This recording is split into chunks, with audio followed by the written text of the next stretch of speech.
Today I want to share with you my leadership utopia. And when I was discussing this with a friend of mine, he was asking, leadership in utopia? Would we even need leadership in utopia? Isn't utopia finally the place and the moment where we can get rid of all of these leaders and live free? Well, I don't know. I think in a utopia there will be humans, hopefully. And if they're humans, there will hopefully still be social beings as well. And whenever there are social beings, they come together as well and form sometimes groups, sometimes organizations as well. And when there are these organizations, then I think the words of Peter Drucker are true. Only 3 things happen naturally in organizations: friction, confusion, and underperformance. Therefore, you don't need anything, but everything else requires leadership. So I do think also in utopia we should look at a leadership. But the question is, what kind of leadership? Should we look at the hero model of leadership, where the shining star is the ideal person? I don't know. Today I want to explore with you a different kind of leadership. And for this, I want you to do a little thought experiment. Think about the best leader you have ever worked with. Take a couple of seconds. Think about that person. What did he or she do, say, and so on? Now, all of you will have experienced other people, but I would dare to say, I don't think you will have things like, well, you know, the way that person yelled at me in the morning, that was excellent. That was just brilliant, the way, and I wanted always to have more. Probably not. Probably that person would have done different things. And I want to explore that together with you. Now, I do think leadership is an interesting thing, and sometimes it's over-glorified, but whenever you become a leader, and I had the chance to lead small teams, large organizations, non-profit, profit organizations, whenever you become a leader, you have like a rendezvous with reality. Leadership is a bit like parenting, right? You have all these visions and ideas what you will do, and then you're in the moment, and then what I would call the leadership problem formula kicks in. Probably the people you have thought about just a second ago have mastered this formula. What does that formula look like? Every leader and every of you who has ever been in a leadership position might have faced these challenges. I think every leader faces the leadership problem formula, and that goes TLT times people times power. First one is TLT, which for me stands for too little time. There's just not enough time to do things, and you can't pass it around, oh, somebody will take care of it. No, it's you, and then you need to do something. And what many people then fall back in is what I would call the headless chicken syndrome. They run around and say, oh, no, you do that, you do that, you do that, you do that. And that might then not be the greatest leadership. Then comes as well people. All leaders have to deal with people. And for me, I'm always reminded of my very first official leadership position, more than 10 years ago. So I would have my first direct reports, and the first direct report was coming into the room, and I had it all lined up. I had the vision, I had the team spirit, I had the story to tell, basically. And that was a very assertive young gentleman who came to me and said, Lars, that's all nice, but I have a question for you. Actually, I studied the email policy of the company.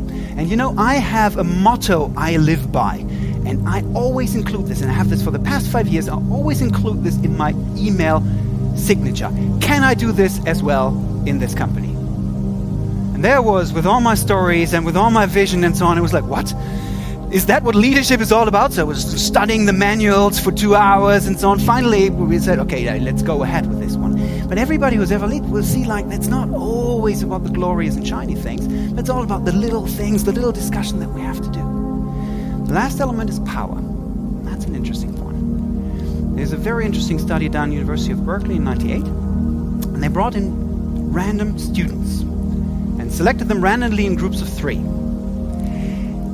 And from these groups of 3, 2 of them had to do a 2-hour assignment.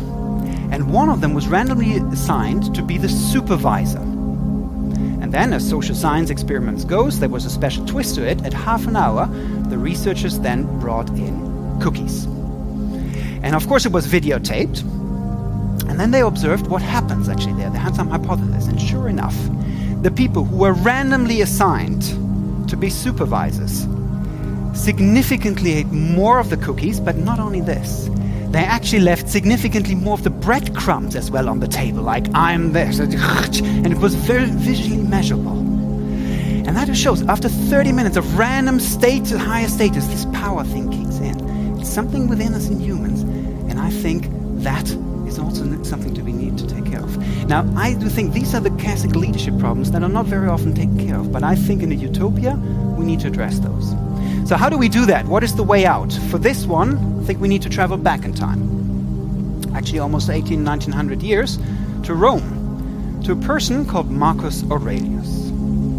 Now, some of you might know Marcus Aurelius. Marcus Aurelius is one of the predominant figures of the Stoic school of philosophy. The Stoics, like the Zen of the West, almost. But Marcus Aurelius is interesting for leadership because he was running a little side business also on the side. He had a little side job in moonlighting. He was, and that's why on the statue, he's also, you see him there on a horse as well. He was at the time as well, on top of being a philosopher, he had the side job of being the emperor of Rome at the time. And the historian William Irvine calls him actually the true beacon of enlightened leadership. He was supposed to be one of the last of the 5 good kings of Rome. Now, Marcus Aurelius, what we know of him, said things like this: the happiness of your life depends on the quality of your thoughts. He said, so act virtuous, use your time well, and be cheerful. Then when you drop from life's tree, you will drop like a ripe fruit. Now, can you imagine these words being uttered by some of the leaders like Trump and so on today? Most likely not really. What did he do? And we know a couple of things that were transmitted from this one. I think that is a sign for utopia leadership that we can dive into. He was focusing a lot of his time on a field which I would call self-leadership. Leading oneself first before going out and leading others. And I think that, in my leadership challenges, helped me enormously to actually face some of the challenges of the leadership formula that I've shared with you. The founder of Visa, D. Hawk, once said, if you want to lead, invest at least 40% of your time in leading yourself first before you go out to others. Now, how do you do that? And what I want to share with you are a couple of strategies that I've tested, that I've worked with, and so on, to really try to see what can we do with that field of self-leadership. The first strategy and the first field of self-leadership that is out there is self-awareness. When you become a leader, it's actually some of the crucial things to be self-aware of yourself, but it's getting more and more difficult. Any of you have ever been in a leadership position, if you've ever tried to ask for feedback, that's not so easy, huh? You ask like, hey team, hey group, do you have some feedback? Very often what you encounter is this silence. Like in these ancient Western movies with these dust balls. Come on, some feedback. Oh, brilliant, but everything's fine. And you know, no, that's not right. But you're signing the paycheck, basically. And they're like, oh, no, great, brilliant. Now, there are some ways, of course, to learn to ask also for better feedback. But one of the things I think every leader can do is to check that for themselves. And one of the tools that I have is what I would call the character traits check. A character traits check. You can do that on a rainy Sunday. And do the following. Ask yourself, for example, what was the worst leader that you ever had? And then think what your face does then with this. This is me reflecting upon this. And then go further and ask, like, what did he or she do actually to be such a worst leader? Did he yell or did she yell?